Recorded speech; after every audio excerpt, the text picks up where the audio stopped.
বৌমা, বাবুকে খেতে দাও তো। ও মা, ওটা কি দিচ্ছ? তুমি জানো না বাবু ঘেরোর মাছ খেতে পারে না?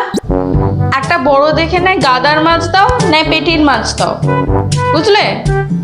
আর বড় দেখে দিও কিন্তু।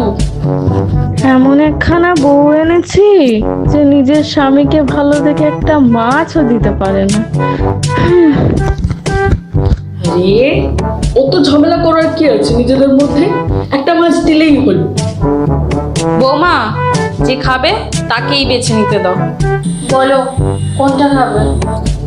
আমাকে এই পেটির মাছটা দাও। কিন্তু পেটির মাছটা তো ছোট। ছোট তাতে কি হয়েছে?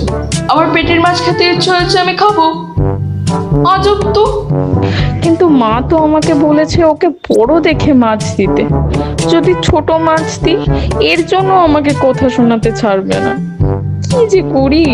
মা, আমি পারছি না, তোমার ছেলেকে তুমিই খেতে দাও।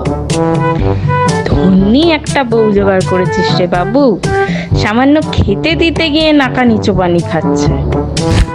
বল বাবু কোনটা খাবি? আমাকে এই পেটির মাছটা দাও। এটা? আচ্ছা দাঁড়। মা, ওটা কি দিচ্ছ? কি আশ্চর্য! তো ও যেটা খেতে চেয়েছে আমি ওটা ওকে দেবো না? কিন্তু তুমিই তো বললে বড় দেখে মাছ দিতে, আর তুমিই ছোট দিচ্ছ। তোমাকে তো বলেছিলাম নিজের স্বামীকে খেতে দিতে। এখনো তো নিজের স্বামীকে ঠিক করে খেতে দিতেও শেখনি। কি যা তা বলছো তুমি? ধর্মণ্ড, তখন থেকে শুধু ঝোল দিয়ে খেয়ে যাচ্ছি, একটা মাছও কপালে জুটলো না। ভাবই না। দিলে তো আমার বাবুর খাওয়াটা নষ্ট করে। আমি নষ্ট করলাম না তুমি নষ্ট করলে?